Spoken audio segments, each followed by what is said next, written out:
Howdy, folks, and welcome to Section 5, the recap of the Storage 100 series, Section 5 that we just completed. I'm Joe Downs with the Storage Moguls Mastermind, and we've spent the last 2 weeks doing a bit of a deep dive on financing. We covered SBA loans, local banks, creative structures, pre-approval, and everything in between. Storage 100 series, section 5 we just completed. So I don't know what kind of feedback we're getting here, but tonight we're going to tie it all together. And if you've been watching the series and thinking, I need a community around this, that's exactly what we built. Storage Moguls at storagemoguls.ai, free to join. It's an AI-powered community with GPT tools and immersive multimodal learning across every storage vertical. So start your journey free and advance at your own pace.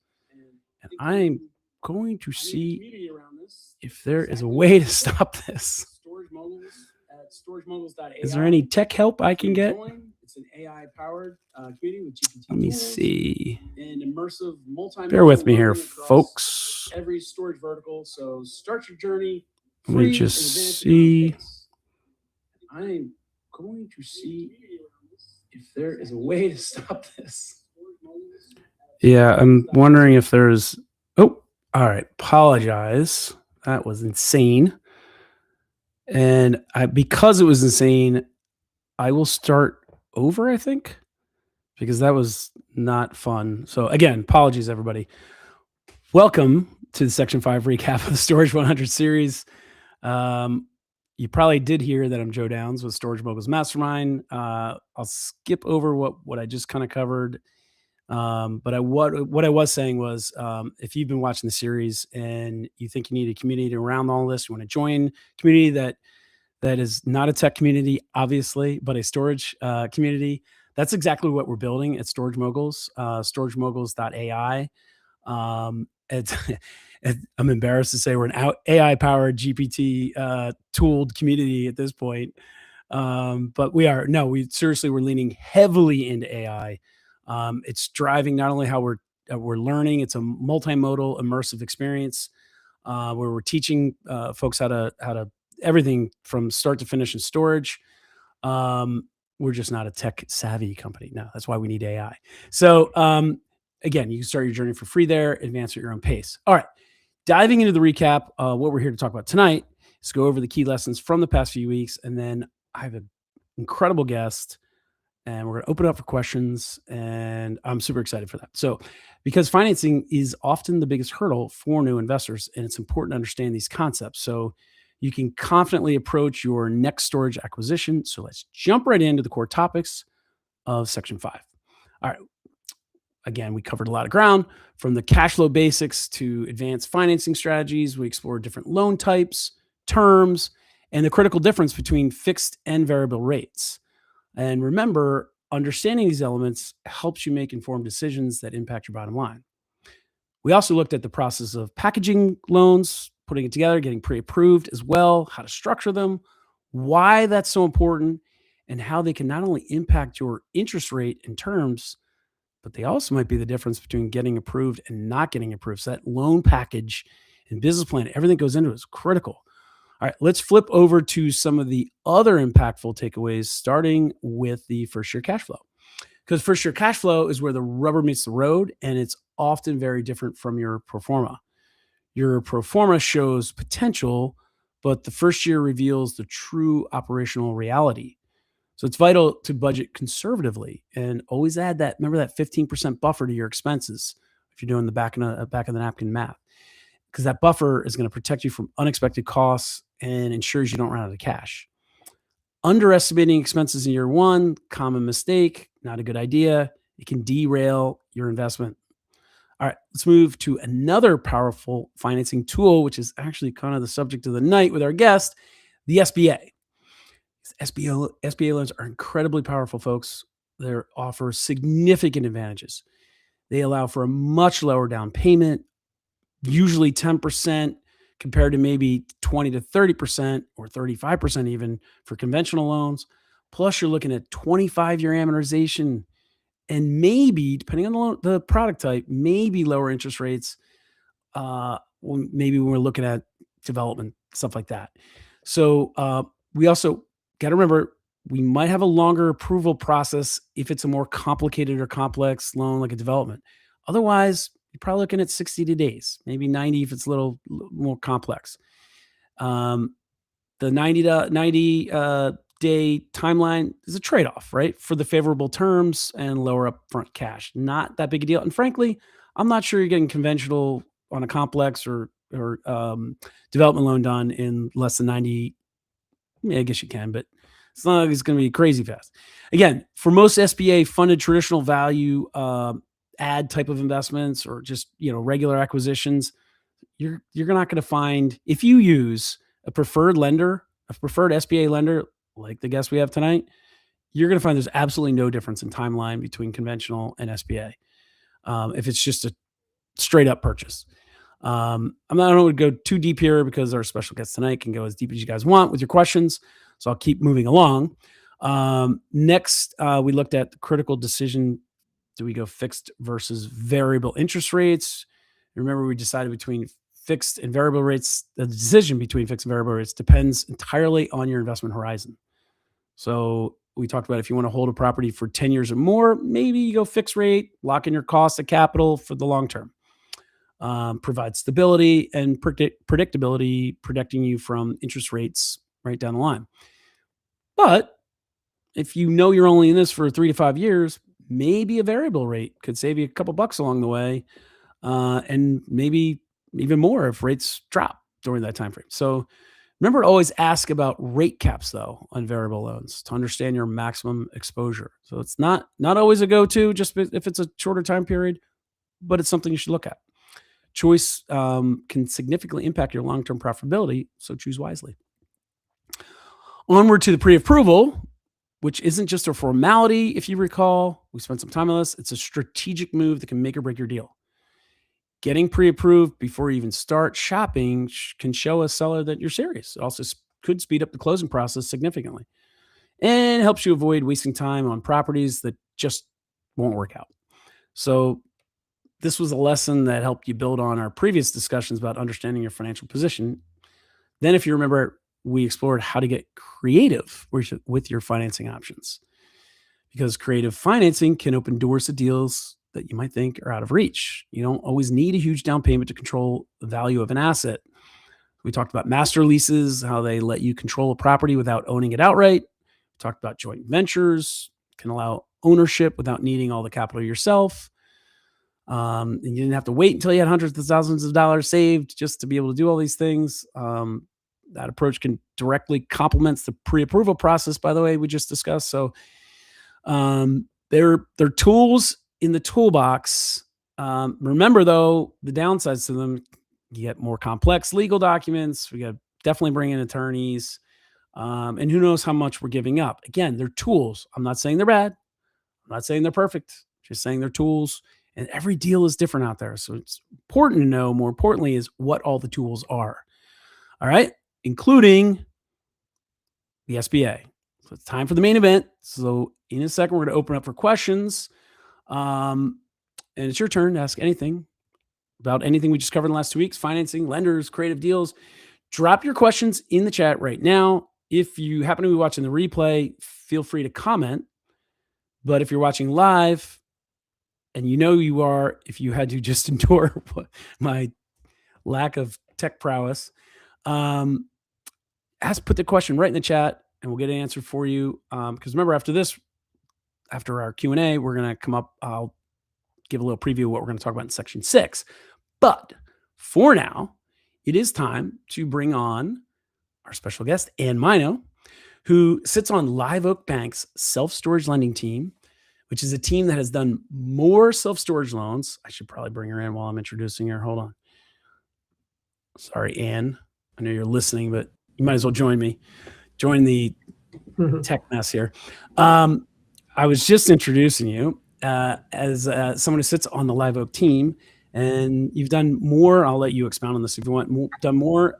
Your team has done more self-storage loans by dollar volume than any other SBA lender in the country. That's right. And folks, Anna's not just a lender, she's also a self-storage investor. She's got skin in the game. So when she's underwriting your deal, she's not just looking at it as a banker. She understands from looking through the lens of an investor. So an investor has money in this asset class. So, and by the way, I don't know who sees more deals than you do. I mean, we see a lot of deals at Belrose, but pretty sure you see probably a lot more deals than we do because you have so many clients, and we know that because we send them to you. So, Ann Mino, welcome to the Storage 100 series. Thank you. Thanks for having me. It's such a pleasure to have you here. You know, it's my favorite thing to talk to people. I know. So the way this works when I'm not completely botching the beginning of it is I like to let the listeners throw some questions up in the chat. I don't know if you can see the chat. I can read them to you. Dallas has a question. Oh, you can? Okay. Well, I'll just read them for anyone who's not paying attention to the screen. So if you don't mind, Dallas has a question. And for first-time self-storage buyers, what are the top 3 weaknesses you see in loan applications? I love this question so much. That's a good question. I would say number 1 is incomplete application. So people maybe not understanding how to fill it out and not asking questions. So that's the first thing. Because if you don't fill it out completely, sometimes I'll call somebody and say, hey, did you sometimes some people will fill out a personal financial statement and it's almost blank. So I call them and I say, are we missing things? And they're like, yeah, I didn't know you needed my spouse's information, or I didn't know you needed all my bank accounts, that sort of thing. So I would say that's number 1. Number 2, not having your tax returns at your fingertips. I cannot tell you the number of times I'm working with a buyer, we're in a rush and a CPA is on vacation. Not great. Number 3, let me think about if I had to pick a third weakness. I would say that's a really hard question. Maybe the business plan. And I give out business plan resources. I think that's a general weakness for everybody, not just I'm not great at putting together a business plan. So I give out resources to my customers because your business plan is going to be read by your lender, your underwriter, and then your credit officer. You're putting your best foot forward. So it's a really important document. And I think that's probably the place that I see my borrowers being weaker. So that's great answers there and great question, Dallas. Some follow-up questions. When you say application, I'm assuming there's an actual Live Oak application that is you email to the borrower and they fill out name and social and all that stuff. You would be correct. Yes. When we say application though, do we just mean that document, or do we mean that document plus a list of items included in that document? Good question. Yeah, it's a couple forms to fill out, and then it's your tax returns. And if you own entities, it'll be entity tax returns as well. Okay, so I want to be very specific here for the listener, and I'm sure you'll appreciate this, I think, as the lender. When we talk to our students all the time about this, I try to impress upon them. It's so important. Your loan will go as fast as you are good, thorough, and complete as a borrower. Yes. So that's why I'm trying to drill down on this application. When you say application, it's not just the forms we're filling out that have Live Oak's logo on them, right? It's the attachments, the completion of being expeditious about it and putting what you've requested. If you want 3 years tax returns, you want 3, not 2. If you want bank statements, you want 12, not 6. Yes. Right. If you're asking for so when you say complete application, that's what you mean, right? Yes. And I'm going to tag onto that because I think I know where you're going with this. If a borrower gives me a couple of documents and then does a slow drip of everything else, I really don't have a firm grasp of what the full picture is. So I may think things look really, really good. And then 2 weeks later, I may get some piece of the puzzle that looks really, really bad. So, and that does slow down the process. So, yeah, great question. Okay. I hope everybody, so maybe my takeaway, if you're listening, is certain things will change month to month, quarter to quarter, like the cash in your account, Mhm. values of investments, etc. But folks, I would have a PFS done, your tax returns in a file. Like there's certain things that aren't going to change. Have it ready to go, like in a holster, right? That's Mhm. what you want to do when you submit a loan to any lender. But you got one right here in front of you telling you, give me everything it wants if you're looking for speed, if you're looking for execution. And if you remember what we covered this week or the last 2 weeks when we talked about the loan application, and I talked about that night, I said, it's got to be complete. It's got to be a full package. And I even went on to say, and I even said it tonight, that loan application, which is, Ann's really talking right now about the checklist, right? But also the business plan is part of that. How you do anything is how you do everything.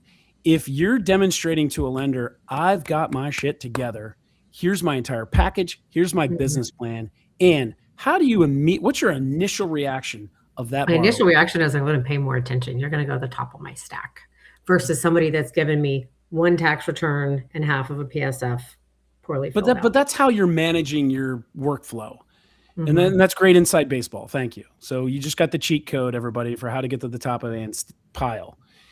But what does it say about me as the borrower if I give you everything well organized, well labeled? Every PDF is labeled, not like with weird numbers, but actually says what it is, Oh, and that's a my favorite concrete when I get business things plan. labeled.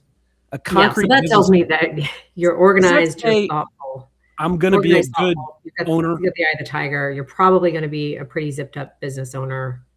Isn't that sway your We're all making impression of snap me? judgments all the time. So that's a great one. A clean, nice, clean loan package is telling your lender that you're serious and you're organized. And folks, this And is low hanging fruit. I'm not saying just because you put it together with a crappy deal and no credit, you're going to get the loan.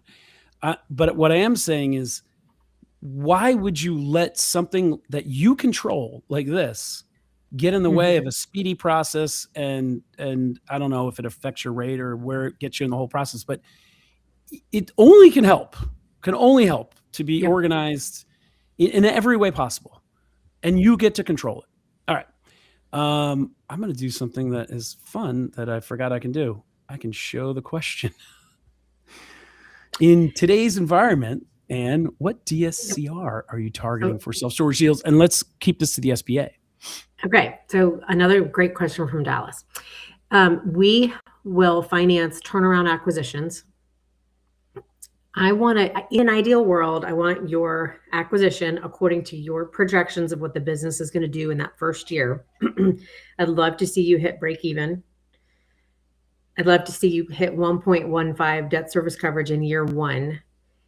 Can I get you approved if you have a zipped up airtight plan if you hit 115 in the beginning of year two? Yes. This is specific to me, my lending team at Live Oak. Can't speak for every other SBA lender. But if you can explain your path to profitability to me via the numbers and your assumptions, I can get comfortable with 115 at the beginning of year two on a turnaround acquisition, which for those that don't know what that means, it means your in-place cash flow, your seller's tax returns don't look so great. Great question, Dallas. All right. And then from Russ Cannon, we've got, if I wanted to finance a new construction facility and I've had a feasibility study, how much time is needed to close the loan with you? For my case, I need to update my feasibility study. Great question. So this is a little pointed because I think I know Russ. So technically speaking, I need 60 days to close a construction loan. I am always waiting on my borrowers, not the other way around. We do want you to have your permits in hand before we close. I can get your project approved within 2 weeks of getting a feasibility study from you and a construction budget and your personal application. And then you can sit in closing knowing you have a bank behind you for as long as you need to. And technically, I can close it in 60 days as long as you've got your permits. All right. Um, I think there was a follow-up question from Russ, but I think you just answered it. I love how, by the way, Russ is not going to be the guy you're waiting on. I can tell already He's because not. he's on here Russ has the eye of the pumping tiger. out questions. All right. We got Crystal with a question. How important are having reserves, cash in the bank after the down payment, Ann? These questions are on fire. I'm loving all of them. So cash reserves after your equity injection, after you've given the bank your down payment, cash is king. Cash is really important. We want to know, I'm not so worried that I want you to be able to make the debt payment for the facility because I'm expecting the facility to make that payment. I want to make sure if something goes bump in the night within your household, you've got cash to fall back on. Your knee-jerk reaction is not, oh my gosh, we have to file for bankruptcy. So a good, healthy amount of cash is 6 to 9 months of your living expenses. So that could be a really low number. It could be a really high number. Depends on what your debt is and how many people live in your house with you. So cash is important, and cash to the bank is checking, savings, and stock. If we clear all that out for your down payment and all you have left is 401k, that's not cash unless you can draw down on that 401k without penalty. So 6 to 9 months of your living expenses, not the facility. Correct. Burn your living. So this goes back to, so folks who don't know, Ann and I did a podcast earlier today. So it's a two for one day for me here, which gets released, I believe, next Monday. And we had an amazing conversation, which blew my mind because I thought I knew pretty much most of everything about the SBA, but I learned more today. And I think what you just said ties back to that subject of it doesn't matter how much you make. It matters how financially responsible you are with what you make. So that 6 to 9 months of cash reserves. It depends on if you're a big spender or a little spender. Yeah. I mean, that's incredible. So I encourage you all to listen to that podcast when it comes out on Monday, the Self-Storage Investing Podcast with Ann Mino. And I don't think I said it, but let's talk about household need. It's not your children's private school tuition. It's not your golf club tuition or your golf club membership. It's what shows up on your household credit report. So if you're married, I am pulling both credit reports, and that's what I'm looking at to show household need. So if you have really high credit card debt, auto loans, student loans, HELOC, all of that, that's all going into my 6 to 9 months of what I think you need in income. Awesome. Great question. Excuse me, in cash, not in income, in cash. All right, we got Joshua James, that sounds like a Western cowboy. Joshua James, gunslinger. Yeah, gunslinger. Can you get a self-storage loan with no experience? I'm assuming no self-storage experience is the point of the question. Absolutely. For those of you who don't know, you absolutely can get a self-storage loan with no experience. That is what the SBA is built on. That's what our bank is built on. I am here to help you get it done. We love it when our customers come to us with some education. Doesn't have to be extensive, but hey, Ann, I've listened to some podcasts. I really like the space. I'm learning how to underwrite. Showing me that you've put some effort into what you're doing. The bank's not going to underwrite it for you, by the way. We will check your underwriting and make sure we believe in it and make sure we agree with it. Make sure you're not going to get in trouble. But you do not have to have self-storage experience. And that is a key difference between SBA loans and conventional loans. A conventional lender all day long is going to expect for you to have experience. Let me ask you I heard you, but I don't believe you question. Because, I'm brand new. I have no experience, to Josh's point, or Joshua's point. I don't, my ears hear what you're saying. My brain is rejecting it. Right. So I submit my application. I check every box. You think I'm an eye of the tiger, but then you get to the section where it's experience, and I have none. Mm-hmm. Just blank. Is there something I should put in there to maybe make me feel better? Because I don't believe that you're saying I'm going to lend you $1 million with no experience in this business. Yes, I absolutely will do that. Brain doesn't compute. So how? Here's what I ask my customers to do. Your business plan is going to have primarily three parts. The first is tell us about the facility. What CapEx does it need? What are you, how are you going to run it? What's your day-to-day operational plan? I want to know that you have a plan. Then I want you to tell me what it is. Then I want you to tell you about your competition analysis to justify your rate increases and your occupancy increases. And then the third piece for people with no experience is I want you to tell me who you are. Everybody has life experience that they're bringing to the table. Even if you have only been out of college for a few years, you've probably had a job. I don't want you to regurgitate your resume. I want you to actually think about your unique talents and experience that are going to make you a good owner operator. Guess what? It's not rocket science. That's what the I good just heard? news. I What's heard, that? I heard use AI I was thinking that. I didn't say it, but I actually was to thinking. write up Um, something in that experience. I have no personal experience with this, but I'm great you at running this or my job, or I did this, or I was the top salesperson, Yes, or I'm a doctor, a dentist, a lawyer, an engineer, an accountant for X yes, amount of years, and I've got this award and that award or whatever. yes. Impress Sam Mino. That would be my prompt. And it doesn't have to be long. You're not writing, a novel. You're just giving us 3 paragraphs about who you are, what you're bringing to the table, why you want this deal, why you're excited about it. Tell me how you're going to run it. Tell me what your competition's doing.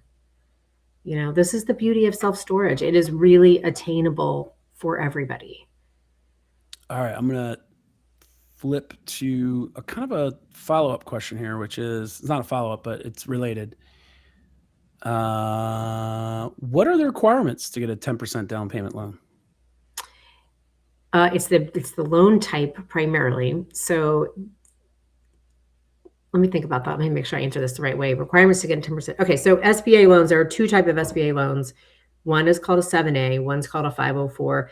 We typically use 504 for larger loan amounts, and those typically are going to be 15% down payment loans. Everything else, so 5 million and under, we're in the 7A world. The minimum down payment is 10%. I need to see that your property is going to pay back the debt without you having to dip into your pocket. So that's a different kind of way of answering the question. It's loan product based, and then does this property cash flow this much debt? So if we are doing a purchase price plus closing costs plus SBA guarantee fee plus $200,000 worth of working capital, am I still breaking even in that first year? If not, that's where we start to play with our leverage. I may come back to you and say, this feels really tight to me. I don't want you having to dip into your own pocket down the road. Let's put a little bit more skin in the game up front and lower your debt payments. All right. I'm going to flash this question from Crystal, and then I'm going to tell you verbally her follow-up question because it's funny. But at this point in the year, do you need your 2025 taxes filed? You don't. So the bank can't require it until it's technically required by the IRS. Once it's required by the IRS, you get to file extensions. I think it was the last maybe 2 years, the extensions went on for like ever, like the whole year. If you're doing a really large loan, let's say you're doing $4 to $5 to $6 million loan, 7, and then anything over that, the bank and your first 3 years of tax returns, 22, 23, 24 are lumpy, meaning they look really different year to year. A bank can require you to file your taxes, but not right now. They can't require anything until it's actually the IRS. What do they call that, Joe? The extension. I always filed mine early. The extension. The deadline. Oh, the deadline. Yeah. Deadline. So I'll answer this way, Crystal. All the way through extensions, unless your tax returns. If you're like all real estate, no W-2 income, the bank's probably going to want to see your 25 taxes once they're available. When they're available. But I was just asked for them today, actually. So I sent 22, 23, 24. It's not April 15th yet, so they can't ask me for an extension. But if I file or if I'm applying for a loan between April and October when I file, because it's due in October, they'll ask me for my extension and my Yes. last 3 years.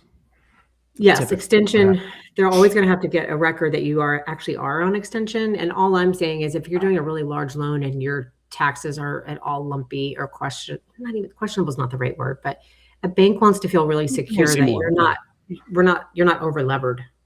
So we kind of want to see what your businesses are doing. All right. Her follow-up question is 3 kids. It's really a comment. And I agree with you, Crystal. 3 kids should count as management experience. That is harder than any self-storage facility. All day, every day, twice on Sunday. If you are a stay-at-home mom and you manage your household, that is 100% a job. If you wrote down everything you do in a day, I promise you it's longer than what your spouse does at their job. Utmost respect. Could not do it myself. Have been forced to for more than a few days, and going back to work was like going on vacation. All right. James, can you talk about 100% financing on expansion loans? Good question. Yes, I love that question. That's usually when I speak in front of audiences, that's usually when people I genuinely get their most attention. Everyone puts their phones away. What is this 100% financing you speak of, Ann Mino? I will tell you. Surely it can't be true. Once you own a facility, and you have owned this facility for at least 12 months, and your ownership has stayed the same for those 12 months, you can come back to me and get another loan, 100% financing. It can be for an acquisition down the street. It can be to add on to your existing property. It can even be construction. If you want to buy a parcel down the road and you want to construct, there's really no limit on what you use it for. The limitations are you have to have owned property A for 12 months. And that's kind of your, we have to show to the SBA that you're matching resources. You're sharing branding, you're sharing your marketing person, your maintenance person. It needs to be logical that property B is actually an expansion of property A, which is why ownership has to match. You can hold those in 2 separate entities, but your entity A needs to guarantee the debt for entity B because essentially it's rolling up to a parent company. So I do 100% financing. I'm not going to say I do it all the time because it still has to cash flow. But I probably do, if I do 30 loans in a year, I don't actually remember how many I do, but if I do 30, I'll easily do 8 that are 100% financing for repeat customers. That's call it a 30-year business. If you were inflating your, this is how smart customers build wealth and portfolios using the SBA loan program. You know what? And we talked about that on the podcast today. Can you give everybody the whole rundown on that? I was hoping we could get to that tonight. Yeah. Yes. So you're coming to me, you're going to buy your first facility, you have no experience. You put in your 10% equity injection. You wait your 12 months, or maybe let's say if you've got, this is the example we talked about earlier. If you have $300,000 to invest, you still have your 6 to 9 months of living expenses, but you've got $300,000 to invest. You can either go get a conventional mortgage if some people give you one and spend all your money up front because it's 30 to 40% down, or you come to me, you could potentially get into 3 different properties that each have $100,000 equity injection, 10%. And you can do this by yourself, right? Instead of having to have partners. Then you're in the driver's seat. When your child goes off to college, you need to sell one of those properties. Guess what? You can sell it. Anyway, after 12 months on any one of those properties. Wait, hold on. Why did you say that if somebody goes off to college, you can sell it? Are you saying because you might have used it for an expansion loan? No, I'm saying one of the benefits to owning your own facility versus owning with a partner. Oh, if you look at it, because you didn't have partners. Gotcha. Sorry. Right. If you need 30% down and maybe you don't have it, you're bringing in a partner. You all may want to sell at different times. I personally really like the idea of owning things by myself so that if a time comes I need that money, I can transact. Got it. So that's kind of where I was going with that. So you're using the SBA for a multitude of reasons. After your 12 months, you can start adding onto your portfolio, again, through acquisition, through construction, expansion of that actual property, or you can do construction on a new parcel of land, it makes sense. We kind of want to see that it's a like size kind project. So Mhm. if you're all boat and RV and you have, 200 units, you come to me and you want to build a 500 unit RV park down there, or RV storage down the road, I might say, hey, I want you to put some skin in the game, because you're more than doubling your footprint. Technically, there is no SBA rule around that, but we want it to make sense. But if you're just doubling your footprint via construction or acquisition, I'm here for it all day long.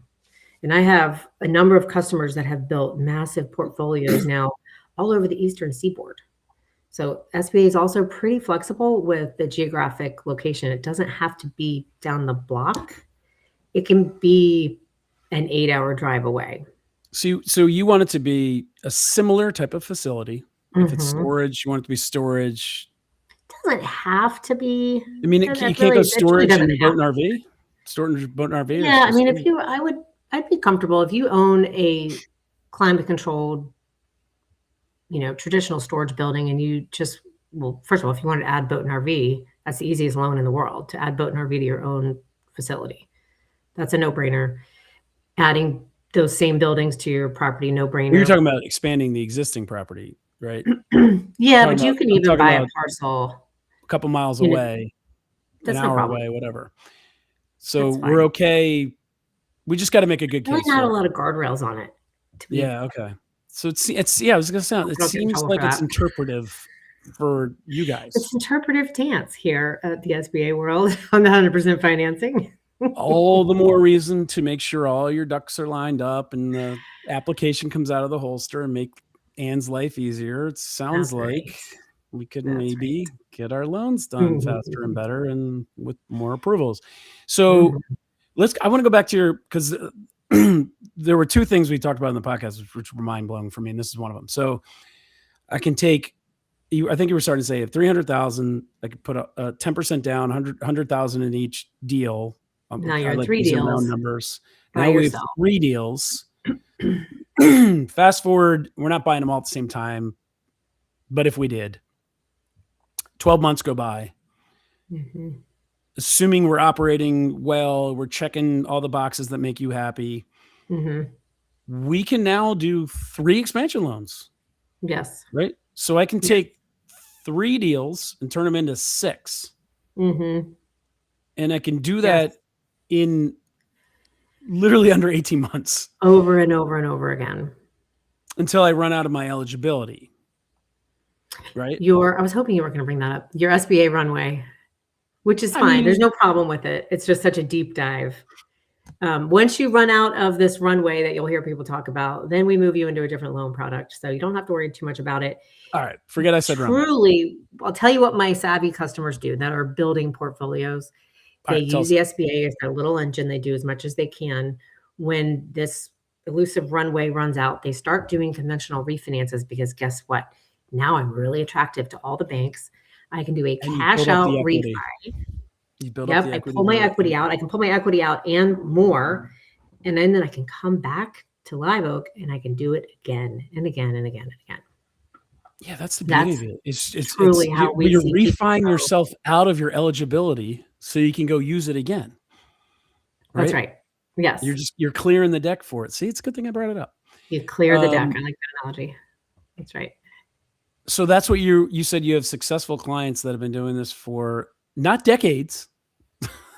How long has it taken them? Well, I would say my most successful. I mean, he's doing such a great job. He's been with me from the beginning. I've been lending in this space for 6 years, and he was one of my first customers. Okay, 6 And years. he How now many is he up to? he probably owns 15 facilities, and he's expanded all of them. So he only buys turnaround acquisitions in a certain, like, well, I said Eastern Seaboard. He's kind of Virginia down to what's his lowest, maybe. I don't remember And exactly, but these were mostly SBA loans. He started with one, I'm guessing. oh, it's just all SBA. It's And all SBA. he's the poster child. Once we get to that 5 million mark where he can't go any further, he just does conventional refi, and he comes back to me literally 2 days later. He's like, "And I closed it out. I closed out my SBA loan. Let's go back and do another one." I didn't even have his loan. His most recent loan had not even closed, It's and like he you're a came drug back to dealer. me with another opportunity Yeah, it's like just you're a to drug dealer. He expand it. needs a SBA fix. He gets the program. That's what I love about it. It's like the light bulbs went off and he's building this for his sons. His sons work at the property 6 and years, properties. They 15 manage his properties. facilities. 6 years, 15 facilities, all SBA. Started with 1. Yes, and we're talking his original down payment, or let's say his all-in investment, I'm guessing here, but maybe $300,000. Started with 300 grand, and he turned that into 15 That's not even what he facilities. started with. Literally the That's just example we just started built talking about. over time. You couldn't always do 100% financing. So in the beginning, he was doing 10% equity injections, but he doesn't have to Wow. anymore. So that's pretty amazing to turn 300,000 into 15 facilities. It really is. Wow. Let's go. How does Live Oak stress test storage, cash flow, occupancy, haircut, expense, inflation, interest rate sensitivity? Ooh, Dell's coming in with the good questions. Okay. Yeah. Live Oak stress test storage, cash flow, occupancy, haircut. Typically, our acquisition customers are increasing occupancy. I Expense think what he's asking inflation. is, how do you? Well, let's Make sure we agree with. let's do it 2 ways. How do you? If I give you my pro forma, I think this is what Dallas is asking. If I give you my pro forma, what I think is going to happen, how do you stress test that? In other words, are you taking haircuts on that? I think We that's what he's do. asking. We do. So we do a couple things. We increase your interest rate by 25 basis points, so 0.25. We add that onto your rate. In certain rate environments, we'll add a whole point on. So like when interest rates were going up, we added a point. So your deal really had to work. And we said no a lot in that time. And people, I feel like, are grateful because Yeah. I didn't put them in bad deals.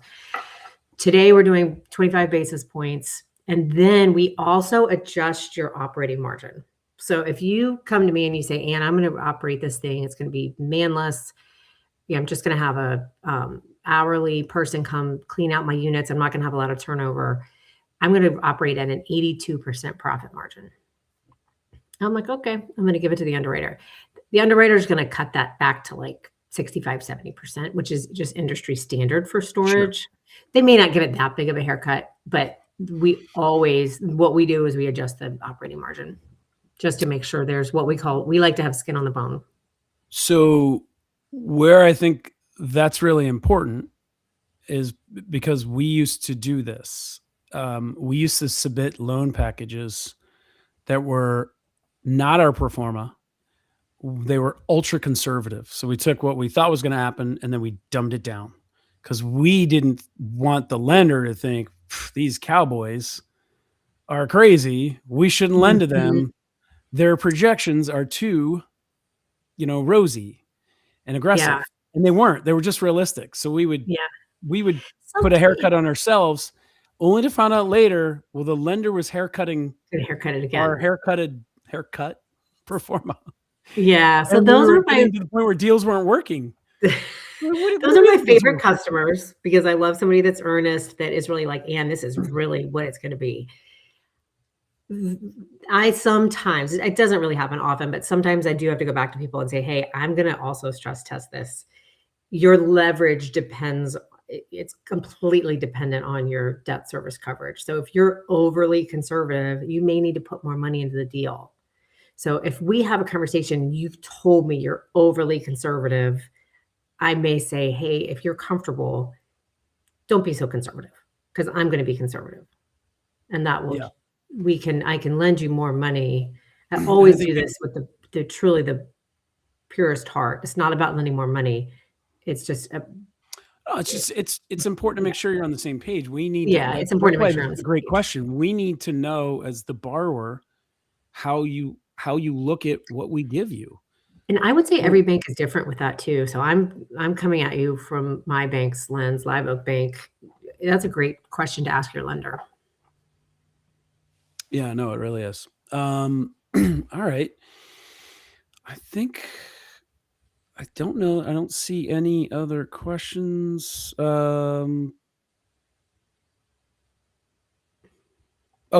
sorry, there's another one from Dallas. For someone planning to acquire their first facility within the next 18 months, what should they be doing now to be fully bank ready? I like it. Yes. Get pre-qualified with a self-storage lender. Raising my hand. You're going to get my email information. Get pre-qualified with a lender so that you understand where you stand with the bank. And then the bank can either give you, when people come to me early enough and they're not quite qualified, I'll either say, I want you to go find a partner, or I want you to save everything you can between now and 18 months from now when you think you're going to be buying something. People will ask me, Anne, we really want to buy a new house, or I really want to treat myself to this fancy car. I'm going to be your friend and say, please don't go do that right now. This is not, if you want to buy a commercial real estate property, I want you to look as strong as possible. It depends on the situation. So Yeah. I say pre-qualification all day long. It's a short list of items that I collect. I do not pull your credit. Make sure you're very clear with your lender, if you're not using me, that they're not going to pull your credit. As long as you tell me all your assets and liabilities and I can see your tax returns, I can tell you exactly whether you're going to qualify or not. And then we can have a really good, sometimes hard conversation. And my favorite thing is when I have hard conversations with people and I give them advice and then they come back to me a year later and they're like, Anne, look how much money we were able to save. Yep. We put ourselves on a budget and we stopped dining out and we didn't go buy the fancy car that we really thought we wanted. They may close my loan and go buy that fancy car, and I'm fine with that. Well, it's back to what we talked about on the podcast and that we a little bit talked about tonight, which is being financially responsible, right? Mm-hmm. Demonstrating a track record of financial responsibility, which you can't put numbers around necessarily, maybe ratios, but not numbers, because we all make different amounts of money and different levels of liabilities. That's right. And so it's the people that aren't living paycheck to paycheck, I'll say it that way, because most of the paycheck is going to pay down credit card debts we've run up, and not just the car, but also the second house, the boat, the RV, and the wave runner, right? And let me say this too. I'm going to interject here for a moment because this is an important distinction. I recently became friends with a residential mortgage lender. And so I was listening to phone calls about how he would qualify candidates, and it was polar opposite of how we work. He would tell people, you have to pay off all this debt. And I tell people, no, please don't go pay off all your debt. Like, I want you to have cash in your pocket. The only reason I would ever want you to pay off debt is if you weren't hitting a certain debt to income ratio that we want to see. But even then, it's for commercial lending, cash is king, because what if something goes bump in the night? What do you have to fall back on? Only cash. Yep. Love it. And I knew you were going to be an amazing guest. And sure enough, you were, because this is a topic that people really don't understand as well as I want them to. So hopefully tonight they do, and whoever watches this later on YouTube does, because it's one of the most important things to being able to get into this business. And once you get in it, clearly, as you've demonstrated tonight, especially with an SBA loan, you're not just in it one and done. I mean, you're in it to win it. You're in it to grow it. Or you can be. It's up to you. You don't have to. But I mean, just look at, you can't name your client, but look at your one client did, 15 facilities in 6 years, all using SBA loans and starting with maybe around 300 grand, or maybe that's, you build up to that. Who knows?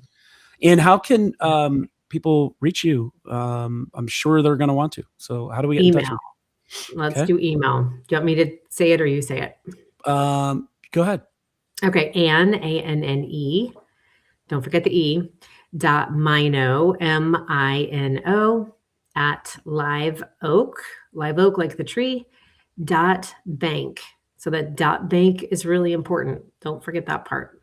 Ann.mino at liveoak.bank.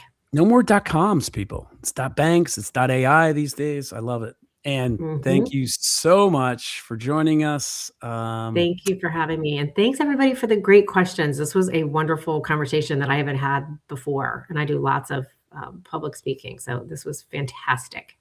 You're the best. Great audience. I am going to say goodnight to you and just close it out here for another minute, if you don't mind. But thank you so much. Alrighty.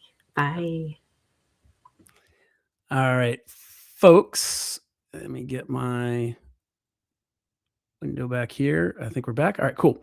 So hopefully that was incredible for you. And as I mentioned earlier, section 6 is all about transitioning and managing your storage facility. Although I will tell you, weirdly, as this whole thing laid out, the first 3 days of the next section, which is again about transitioning and managing your storage facility, is not going to be about that. The first day, well, I'll tell you in a second. The section we're going to go into, though, it covers everything. It's critical, the transition management. So, first 30 days of operations, we're going to dive into effective management, marketing strategies, and we're going to use them to build directly on the financial knowledge that we just gained in section 5. So, get ready to put your financing to work as we move into that operational phase. And it starts tomorrow with day 77, where this is what I want to tell you. I know the first 2 days, I'll tease them both. I can't remember the third day. Day 77, we are going to cover raising money from friends and family, right? That could go a couple different ways. And we're going to do it. We're going to show you how to do it the right way. All right. Day 78, using your 401k to buy a self-storage facility. I don't remember what day 79 is, but after that, we go into transitioning, managing. But in either case, please like this video if you if section 5 taught you something, especially tonight. Hopefully you learned a lot about with Ann and the SBA. Subscribe so you don't miss the next section coming up, which includes the daily drops and the section recap, which is alive, just like tonight. Hopefully I won't screw up the beginning, though, next time, where you're going to get to ask all the questions directly from a pro like Ann. It'll just be on transition and management. And I've got some great guests for that as well. And of course, share this video with someone who's learning about financing. They'll thank you later.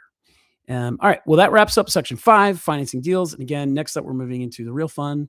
What happens after you close, transitioning, managing, and operating your facility? If you want to stay ahead and engage with other operators who are going through the same journey, join them at the Storage Muggles community. It's free. StorageMuggles.ai, not .com, not .bank, .ai, StorageMuggles.